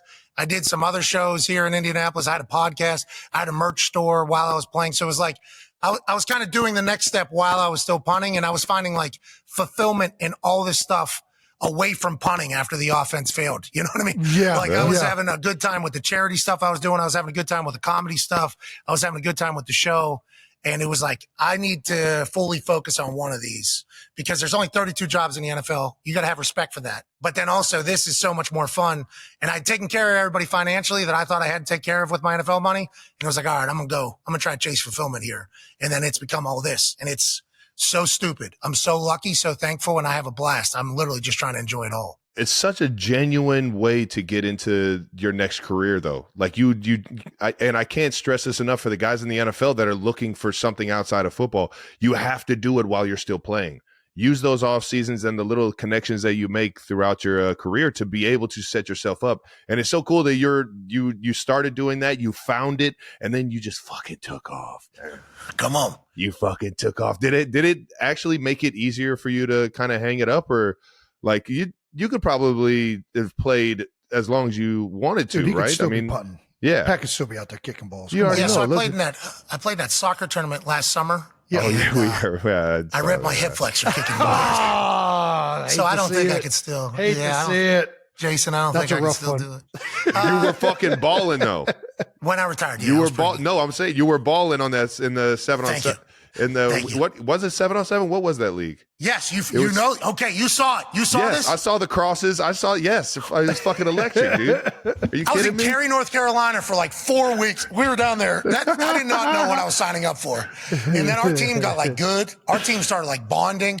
Our team That's started awesome, having chance. man. I was like, I fell in love with it. But then, yeah, just ripped my shit. I mean, I had a pool of blood in my thigh for like 3 months. That's when I felt old. You know, that's when I felt real old. Oh man. But yeah, it definitely, I think, you know, whenever guys retire, and you know the stats, obviously you guys both, about the 80% fall into bankruptcy after 5 years of professional athletes and everything like that. And I always wondered why, like when the NFLPA would come in, they always talk to us about like saving money and yada, yada, yada. And I actually asked a couple times, like, how come there's no ideas like for everybody to make more money when they retire? Like, why can't we hear more like, hey, your story matters money? Like, hey, speaking is maybe something you should get into, tell your story. Everybody who makes the NFL has a story. Everybody. Like, no matter what story is, that success story can pivot you into a new profession later. I was wondering why that was never talked about. So I think like fully focusing to this, and I retired very early, and everybody said, and a lot of the people said I was dumb. Yeah, a lot of people said I was an idiot when I retired. $6 million on the table, all that, yada, yada, yada. So there was also like, did it make it easier to hang it up after hearing that? Maybe not, but it also made me get to a mental point that was like, I'm fucking making it. I'm going to prove all these motherfuckers wrong. Yeah. Backs against the wall, boys. Yeah. These people are not going to be right. Yeah, Yeah. like that is not going to happen That's in a good there. driver. So Yeah, baby. I think having a focus, having something to focus on, enjoying what you're doing, and still having like the locker room, because I got the boys here, you know, yeah. Fuck it certainly helped a lot. It certainly helped a lot, I think. I love it, man. You've talked about your boys all, and one of the things that has been so fucking awesome about the way you've done it is you have not changed who you are or how you do it. I still remember seeing you down in the Pro Bowl. What was that? Arizona, maybe? Or maybe it was like, Yeah. you're the exact same fucking guy, no matter when you are, whether you're on TV, off, like wherever you're at, you are Pat McAfee. And you've brought all your boys with you. You've done it your own way. You've created your own path. He's a real one. The way your brain works is fucking, I don't even understand it, to be honest with you, man. It's like Dude, always just the That thing's neurons. fucking work. The only thing that works better than your leg as a punter is those neurons you got up there. They're freaking clicking at all times, brother. It's impressive. Thanks. I appreciate that. To see where it's gotten to now, ESPN, College Game Day. I don't know, man. Did you envision it getting to this? Are you happy with where it's at right now? Were you always a college game day, like kind of like, were you always excited on a college game day? I mean, you had a pretty good college experience over there in West Virginia. No. Was it always? Good times. We had good times in Morgantown. We got to talk a little bit about that. We know some guys. We know some real dogs that were over there in West V, man. That was my first alcoholic drink, was in Morgantown at a 7-on-7 tournament. I think that's a lot of people's stories. I think a lot of people's stories. We went down to the gas station and got Mad Dog 2020 Orange Jubilees. Yeah, it is. Oh, baby. Let's go. Those Mad Dog 2020s used to be a real problem. Indeed. Because the color, I think everybody thought they were softer. They were not. No, they were Yeah. not. They were not. They were not, no. They were throwing a hundo. You know, they were in. When you talk about College Game Day, I think just like everybody else in the NFL, like we watch College Game Day every Saturday to keep up with. It's in every NFL building, you know. And I think in college we watch it every single Saturday. So I think I've always been a College Game Day fan. You know, come from Pittsburgh though, which is an NFL town, which is, you know, interesting. So whenever College Game Day becomes an opportunity, it was never a show like I thought to myself, like I could be on. Yeah. But then whenever you're presented with the opportunity to be on like one of the top two institutions in the history of sports media, Yeah. and it's football and it's wrestling, you know, because it's in front of a live audience. Yes. So, and obviously I am so incredibly lucky to have a relationship with the WWE too, growing up, how big of a fan I was of wrestling and WWF. Fuck yes. Everything Oh, yeah. it is. So it's like football and wrestling. And it's one of the greatest shows in the history of shows. And you're like, there's only so many spots. So massive honor to even be asked to do this. It's Yeah. like, all right, That's I'm so going cool, in. man. I'm going to go in. And I've been baptized by college football in Yeah. this entire thing. It is electric, bro. I know you're from Cleveland. I'm from Dude. Pittsburgh. Dude. These college towns, especially down there in the South. I mean, out in Oregon, bananas, Berkeley, crazy. Dude. These people in the South are praying to the it's God, it's Jesus Christ, and it is the team. You know, it's like, it's crazy. It's been an honor, dude. It has been so much fun. So I try to have a blast everywhere I go because how committed and like that is a part of college ball, like all the pageantry and the tradition and loyalty. So I'm lucky to do that, man. I really am. And to say, did I know it was going to go like this? No, bro. I had no idea. I had no clue. I was hoping just to be able to survive and pay my guys and like we just have fun, go to work together, do our thing. Oh yeah. But then like things just kind of happen. I remember the day you went door to door. Come on, bro. Handed out some envelopes, man. You kidding me? That's a real one right there, man. The backpacks to the boys. Yeah, the backpacks. My bad. Yeah, those still happen. They do it in a different way that's much easier to tax, because I guess backpacks of $100,000 is not the easiest way to. It's not the best tracking. And then to broadcast it too, so everybody, let's make whatever sure. happened, we saw a backpack. Was there actually cash in that? No. There wasn't anything in there. How much did he say? He said was all how a bit. much? It was a bit. There was nothing in there. Yeah, there's a fake money, fake money. What's the better atmosphere, college football or NFL? And I guess it's different depending on which college and which NFL, but just in general. You've been a part of both. I don't know. Kansas City seems pretty insane. Arrowhead seems crazy, right? I mean, that is a crazy place. Rocking, baby. Arrowhead's nuts. Rocking. They got chants and shit too, right? That they do throughout the entire game. Oh, yeah. In the home of the Chiefs. And when you're in an away place and you hear that, you guys got to get pumped about that. Oh, fuck yeah. We're here. I just know the away team or the home team hates that shit. That is one thing I'm jealous of soccer stadiums is those old school chants, those call and react chants. Yes. You don't have those. That's what every college has. That's what every college has. Those are electric. All right. So that keeps the stadiums like throughout. Like, there's a dead period in NFL games maybe. Yeah. It's like the college ones, there's no dead period because there's like give and take calls back and forth. Like when I do all that shit on game day, it's like that's what they're doing in the stadium. And I'm very lucky to learn that. The day before. It was so fucking electric out in Eugene, Oregon this weekend. You had me off my couch singing with you, dog. That shit was, everybody is in the group chat, every group chat I'm a part of, like, bro, Pat McAfee's the best thing to happen in college football. Everybody's saying it. Dude, you had everybody livid and ready to fucking rock and roll for that Oregon-Ohio State game, man. Tell everybody I said thank you for the kind remarks. And the thing about it is, I'm learning that from like walking around the town the day before. So I try to go like experience like their food spot, like what's their food spots that they talk about. Cause every college has man. Like Hell yeah. So I'm trying to tell my own story. Like when I go experience it, go see some spots. I'll go see the team facility and I'll try to ask people at all these places. I'm like, hey, what's the shit? What are we saying out here? And I'll get like an answer from somebody and they'll be like, you say go. And then they'll say docs. I'm like, okay, they'll go. And they're like, they'll go with it. I'm like, thank God. Cause there has been one time. It was for the WWE. I do like a commercial break. I cut a promo and commercial breaks in these arenas, and I try to do the same thing. I try to get the local thing. I was misled. I was told that the crowd was going to go, and they did not go. So the first time when that crowd responds to me in the morning for game day, and I hear it back, I'm like, I was not lied to. That's good news. But Eugene showed up in a big way. Berkeley showed up in a big way. Obviously, Alabama, those places. I'm having a time of my life, man. And I'm learning so much about all these schools, and everybody's cool. Yeah, you look like it, and you look like, dude, you play to a crowd great, but it doesn't look like it's like being done in any, like you just are genuinely loving to be there, and it's fucking awesome to see, man. It's awesome. Well, that's like a part of it, like that's a part of college ball is like the fans. Fuck yeah. That's the beauty that you're on site that you get. Let's take advantage of it, and you maximize it, brother. It is awesome to see. What were you wearing? You were wearing a Fred Flintstone thing during picks the other night. Dude, I don't know what I'm doing. Yeah, Jason. Wilma! That's awesome. That's awesome. You enjoying it? You're crushing it? I'm having fun. I'm learning. I do want to, dude, I would love to talk to you when we even got more time about how you prepare. That's the one thing that's the craziest is I've never watched this much football. Like when you play, you watch your own team and you get really hyper-focused on the players you're playing and what you're doing for the game.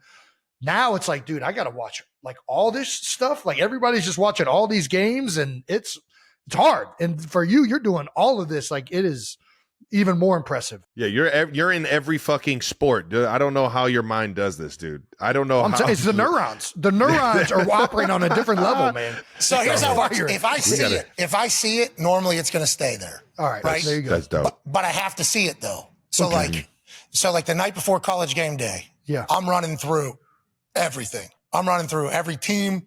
I'm running through every player. I got Tone Diggs, one of my guys. He writes up a full like preview of what the weekend will be like, but I have to see it, you know? So once I see it though, it's in there. It's in there. So that takes up some time. It's like for you acting, Travis, what were you?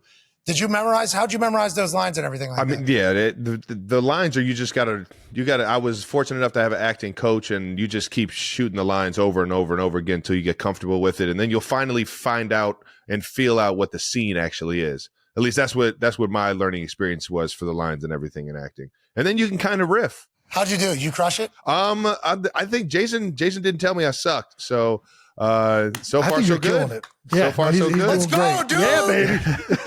Let's go, dude. This shit's fun as hell. Congratulations, dude. Thank Hell you. yeah. I mean, I don't know how often, you know, people just celebrate right in your face on your show. I apologize for doing that. Dude, but that's on me completely. That's awesome, though, you're the dude. best. I think about some of the shit you're doing right now and like the pictures. You know, my wife, massive fan of your lady. So I get updates on all this shit. You're just having dinner with Wolverine and Deadpool, and then you're out. You know, it's like, do you ever like at this point, you still understand, right? You still At this point, it's just you can't fathom what's going on, so it's just like a dream. You're just like, oh yeah, no, you're not surprised by like the next thing that comes in or comes into your life, or the next person that walks into the door. Yeah, it's crazy. It's insane. I don't know how the fuck I got to live this silly ass fucking life, man. But I'm definitely fortunate for it, for sure. You've earned it. You've earned it. Never forget it. That's awesome, dude. We're going to wrap up this segment with we got to ask. You don't have to answer. We prefer you answer, but obviously this is up to you, Pat. First question, we got to ask. Nick Sirianni brings up a story about you all the time, drunk and swimming in a canal. He brings it up during the off-season portion where everybody's going away, and he's talking about don't be too crazy when you're away from the facilities.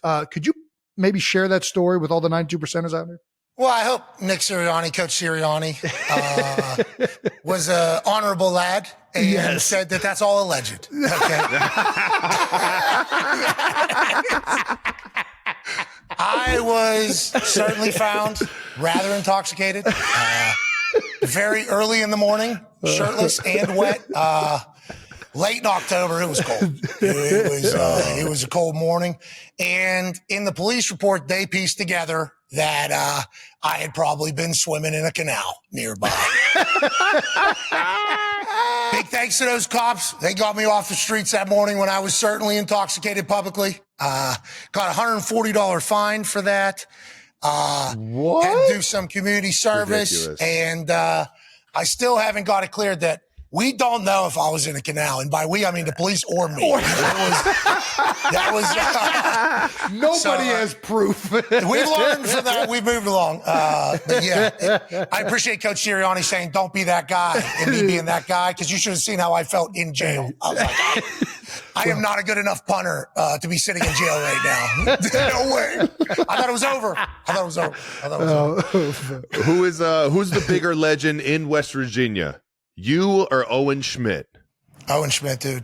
That guy could be governor anytime he wanted to be. Dude, it's insane, ain't it? Legitimately. Truck driver. Dude, he's a truck driver. He works for UPS now. Yeah, I'll FaceTime him. I'll FaceTime and he'll be, at work, and then he'll introduce me to a couple of the boys. I'll get a chance to chat with him. I got a chance to see him a few weeks ago whenever we went to Morgantown to do our show before West Virginia took on Penn State. If you do recall in that game, West Virginia lost Penn State, but there was a 2-hour delay. So there was a 2-hour delay. It wasn't a real game. Right. It shouldn't even count in this entire thing. But Owen was there. He was one of the guests. He drove up from Greenbrier area multiple hours. I did not know he had to drive that far, so he held that over my head, obviously. Because Pat White came in from Alabama. I got Pat White on a plane to come up. How about it, baby? So I got Pat White on a plane to come up. Flew him up to Morgantown. We're going to make sure Owen Pat's had here. to drive, so he held that over my head, obviously. Yeah. But as soon as Owen gets in front of that crowd, they pay their respects, man. Owen Schmidt is like the living embodiment of what a West Virginia Mountaineer should be. And I've never seen a human be able to delete beers like Owen Schmidt. It's impressive. Very impressive. Wasn't it his nickname? Is this true? And this is the story I remember. His nickname was Runaway Beer Truck. Is that accurate? Yeah. Yeah, it was probably the most perfect nickname ever given to anybody in the history. Literally. You want to talk about run right through a fucking there. brick wall, man. That guy would do it all. He would break helmets, Travis. He would break face On his masks. face. on Yeah, his face. and then he was psycho. We got to Awesome talk dude, about 2008 UC versus West Virginia. I know you remember this one. I said a story earlier about alcohol being my first drink ever being in Morgantown. I also had the first beer poured on me in a football uniform in the corner of the end zone after overtime, which you freaking solidified with how long was that kick? That was a long one that you sent. I forgot that game. That was like Big East championship type game, wasn't Yeah, it was huge. yeah. There was a lot on the line. Yeah. We won in overtime. It felt like you but you had to make a single-handedly- field goal at the end of regulation to send it to overtime. And an onside kick. And the please. onside Thank kick. you. And an onside kick. And the onside Thank kick. you. Do Yes, not forget Forgot the about onside that. kick. Forgot about that. It's all coming back. I am sorry. Remember, you remember our fans were sprinting back in. They You remember left. They went into the hills. Then they came back with cans. I don't know how they got them in the stadium. They running in. I do remember that. Yeah, I do remember that. And then we lost. Well, we got a roughing the passer, I think. It was something like that late. There was a penalty, and then Kazim Ali caught one in the corner of the end zone. Yeah, our tight end. And I just remember beers being rained down upon us. It was Yeah, those people were pretty intoxicated publicly. Yeah. They were maybe in a a canal. lot of potentially. emotion. They were up and down that whole game. Hey, that Cincinnati, West Virginia run was cool. When you guys had Brian Kelly's head Big almost East, exploding baby. every week. Yeah. Well, Big you East was guys rocking, started man. it, right? Was it you guys or Louisville? It felt like it was Louisville. Then you guys took it from Louisville. Then we took it for a little bit. There was like a weird run there where the Big East actually had some really good teams. Okay, if I recall here, new Big East happened. I don't know if it was the year I got there. 2005 is when I graduated high school. So when I get there, I think it was new Big East. Louisville just came to the Big East. Remember, they were supposed to run Big East, I think. Yeah, Brian Brom and who was the running back that they had that was a beast? I can't remember his name. Anyway, Mike Bush. Bush. Yes, Michael Dog. Bush. Absolute dog. And then Harry, I think, was over there too. Like they had a great team. Yeah. We triple overtime, I think my freshman year we beat them. I think. So it was like we had it. Then I think Louisville took it. Yeah. And then guys. Pittsburgh was pretty good in there too. They had old Fitzy and LaShawn McCoy. They were never the front team though. They were good. I don't know. I might have just been a Shady fan. I don't know. Shady. Oh, they did win one year. I think you're right. When Shady was there, they might have won one year too. Listen, No, they lost. What- They lost at the end of it. Talk about ball security. Yeah. Shady would show up in your stadium and get the ball like this and shake the shit out of every human in there. It's so crazy. It was awesome to watch. The Big East was a real deal. It was a fun conference there. Yeah. Shout out to the old Big East. All right. Rest in peace. Rest in peace. UConn even didn't suck. No, They UConn. sucked. Yeah. UConn. They used to grow they that were, grass they were making out. some runs. They were good at basketball. They're holding down basketball. They're holding it down. They beat us. I can't talk. Yeah. We're about third way through the NFL season. Who's your early Super Bowl pick, Pat? Chiefs are still the Chiefs, brother. All right. is There we still go. the All right Chiefs. now. And that is not just because he's sitting here and I'm such a massive fan. I'm just a believer in like greatness. Yeah. I legitimately am. I believe that there's like levels to this shit. And for 20 some years, we saw the New England Patriots. For what reason? Well, they just were, other than the fact that they The were refs. great. Well, in the air, and the ball. Yeah. In the airs and the ball. And I was against the Colts. We couldn't wait for that. Videotaping coaches. Yeah, Spygate, obviously. All this shit gets thrown at one thing, and that's greatness normally. That's what it comes like down that to, is, that is for how it sure. is. So I think when push comes to shove, I think these dudes figure it out. Like I just am a firm believer. Last year, there was a little time, and I don't want to bring up bad times for the Kansas City Chiefs, but the boys seemingly stunk for a bit. There was a few weeks. It was a rough road. It got a little treacherous. It's the only year I ever beat the Chiefs and Andy Reid. That was the only time we ever got it done, and you still won the Super Bowl. That's what I'm saying. There was a time. there. Everybody thought they were done. They're not even making the playoffs. It's over. Hey, everybody but me. I want to let you know. Hey, okay. I was standing. Unwavering. I was standing on this microphone, and I said the Chiefs are still the Chiefs. I don't know what everybody's talking about. Pat had a flu one day. It was windy the other day. I just believed. And I just think that that's the case. And then I watched that quarterback show or whatever the hell it is Oh yeah. on Netflix. Yeah. And I realized that Patrick Mahomes was like one of the coolest dudes of all fucking time. So not only is he, They don't make him any better, man. They don't make him any better. dude, house and beers, talking shit, working his dick off, fighting through injury, and then making every play. That don't make that. There's, you know what I mean? Yeah. That doesn't Yeah, so I believe in the Chiefs personally. That's why I believe in the Chiefs. I love it. Even with the team like the Jets getting a guy like Davante Adams today. Big deal. Vibes are good too. He popped his head in. I don't know if you saw it. Davante popped his head into our conversation with Aaron Rodgers today. Did he? I did not know. I did not. Oh. He came in with a football in hand, turns it, spins the ball. Hello, Davante. Good to see you. Long time no see. They seem to be ready to go. I mean, they just lost to the Bills less than like 14 hours before that, and Jets fans are pumped. They are very, very excited about the future, and I can see see Davante's a dog. He's a dog. Davante, Garrett Wilson, they got some in the offense looked a lot better, especially in the first half this past week or yesterday. They were running it, Jason. Either way, I know. How about that?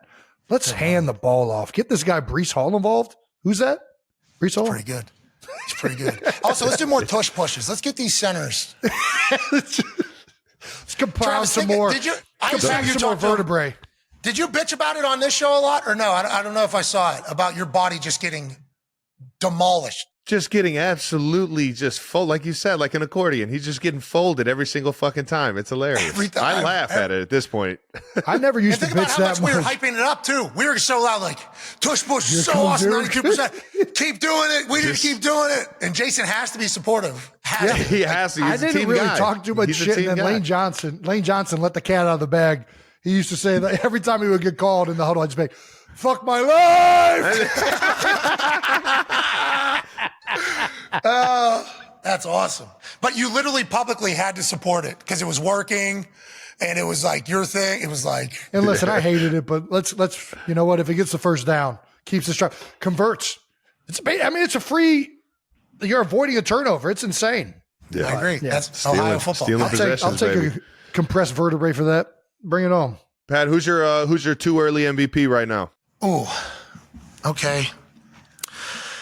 So, do you believe that somebody other than a quarterback can win the MVP? I think it's going to take a lot, man. It's going to be hard. Fuck. Yeah. Depends. It's going to take like something like what this Boise State kid is doing at running back. Yeah. Holy shit! It's going to take something like that to like take the attention away from a quarterback getting it. I think he's ahead of Barry Sanders. Barry Sanders had like 2,600 rush yards. I forget how many touchdowns. He's ahead of schedule.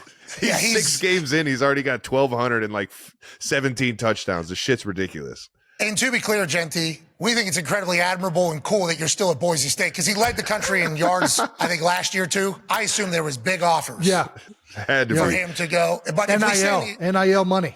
Oh, yeah. I assume there was big offers to get him out of Boise State. He's still in Boise running on that Smurf turf. I respect it. He blends in that blue turf, man. Dude, he never stops running either. He's very impressive. But if we stick in a running back could potentially win an award that normally goes to quarterback, like Derrick Henry right now. Oh yeah, he's scoring touchdowns just like nonstop. It's just when they think just because the Titans got rid of him, everyone's like, oh, he's not the same player. Fucking just running 21 miles an hour, 22 miles per hour, getting tickets in a school zone. You kidding me? He's this tall. He's unbelievable, man. I'll admit, I'm an idiot. I when they made that pick, I'm like, dude, he's a shock. They're going to put him in shotgun. How's this going to work with Lamar? And it's like, oh, yeah, no. He's just bigger and faster and stronger than everybody. Let's just get those guys on our team. Let's just let that guy go north and south. Good luck tackling that. And that's hardball football, too. It is. Like, yeah, he will. And then they got Ricard as a fullback, too. It's like he's 280 or whatever, former D end. It's like, I don't understand how they were allowed to do that trade. I don't know how that was. Man. That seems to be unfair. Well, good job, Harbaugh. I hope he wins. I would be very much as obviously offensive lineman, but King Henry, I don't know, man. That guy's he's just a dog. He is. Let's get an offensive lineman award. Yeah, that's like against the religion of O-line to get an award, but it's like it's got to be like a group award. They got the 4 tough offensive line. Fucking Penei Sewell is fun to watch now. See that they get hook and lateral, almost had a touchdown, had to get called back. Dude, he balanced himself. Yeah. How is he? 3 what? He's 300. He's got to be at least 350. He's up there. He's a big man. Big man. Hey, my elbow would explode. Trav, why is everybody so big, strong, and fast these days? I don't know, man. I don't get it. Where do they find these people at? How tall are you? 6'5". 6'4" and 7/8. If you ask the fucking combine, they fucking cut a quarter of a fucking. Like, can you just give me the eighth of an inch? Can I get that eighth and be 6'5", or do I got to be 6'4" and 7/8? They push you down too. They push you down. They did. They got it twice. They're like, yeah, it's 6'5" seems too tall for you. I think we need to do this again. I just talked about these people being too big and too fast and too athletic, and I'm talking to a dipshit here at 6'5", moving around to like 4'6" at the age of like 50. You know what I mean? Travis, you're a freak show, brother. Absolute freak show. Having fun out there. Pat, we're getting close to getting out. Is there anything that we haven't hit that you want to talk about? Anything that, like, I don't know, man. Yeah, you got anything fun coming up that people don't know about yet? No, dude. There's way too much of me. This show ending quicker is better. But aside from that, I would like to let you guys know I appreciate the hell out of the invite on the program here. I'm a massive fan of you guys. And what you're doing right now with media is a big deal. And I hope you get a chance to kind of take it in and enjoy it all. You guys are legends. And Travis, the fact that you're still able to do all this while still playing, I know it's not easy to balance. You keeping the main thing, and still being able to do all this, incredibly impressive. And Jason, your big ass with your untied Timbs, just getting dropped into this media world and taking over. Your acting abilities in a Buffalo Wild Wings commercial and then the ESPN NFL Monday Night commercial. I mean, let's go, boys. You guys are crushing it. Great time to be alive. I appreciate you you both so much. Well, the honor's all ours, Pat. Thank you for coming on. Thank you for paving the way, changing the game. It's Yes, incredible to watch your career up to this point. Can't wait to keep watching, keep being you. Oh, yeah. Can't wait to see you in freaking Austin, Texas this week. College game day. Intern Brandon, big Austin, Texas guy, big Texas fan down here. Brandon's Horns excited. up. What are the chants, brother? Don't leave me astray. Don't leave me astray. Keep making sports fucking fun, brother. I love watching you, man. Love watching you. Let's and I can't wait to join you on the fucking show sometime soon. Yeah, don't feel both of you. Okay, there is an open invite for any Kelsey, Mama. I want to get to the fucking Thunderdome, and I'm fucking pissed I haven't been there yet, man. Okay. That shit looks like. Hey, listen, if you make it out to Indianapolis ever, would love to have you here in the Thunderdome. Have a good old time. But anytime you both want to come on the program, open invite. Whenever the hell, I would be grateful and thankful, just like I am that I'm here. And you guys, you're the best, man. You're the greatest, brother. Pat, thanks so much, brother. All right, now. Pat McAfee, ladies and gentlemen. You're the greatest, dog. Great. Thank you so much to Pat McAfee for coming on. I can't tell you how electric that was. Pat Mac, man. That's one of the ones we've been waiting for. We've been waiting to get him. We finally got him. Thank goodness. And he's the busiest dude in the world. Thank you, brother, for giving us your time, man. We fucking love that dude, man. He's changing sports for the good, man. He's making sports fun as fuck. Similar to how I was talking to you about being a part of ESPN and everything. McAfee's doing it at a whole nother level, man. On all aspects, the college world, wrestling, you name it, man. All of sports, he's making it better, man. Thank you. Appreciate you coming on, brother. He's changing the world, but he's still staying true to that Yinzer. That wraps up another episode of New Heights. Thank you, obviously, again to Pat. Make sure you're subscribed on YouTube to the New Heights channel and follow New Heights on the Wondery app or wherever you get your podcasts. Reminder, you can listen to New Heights episodes early and ad-free now by joining Wondery Plus in the Wondery app or on Apple Podcasts. Once again, New Heights is a Wondery show produced by Wave Sports and Entertainment and brought to you by Peloton. Find your push, find your power with Peloton. Hey. Follow the show on all social media at New Heights Show with 1S for fun clips throughout the week. Thanks to our production and crew. We fucking love you guys, and we owe you guys big time. Thank you to all the 92%ers for tuning in, and make sure you check out Wondery Plus for our little bonus extra video. It's going to be fun.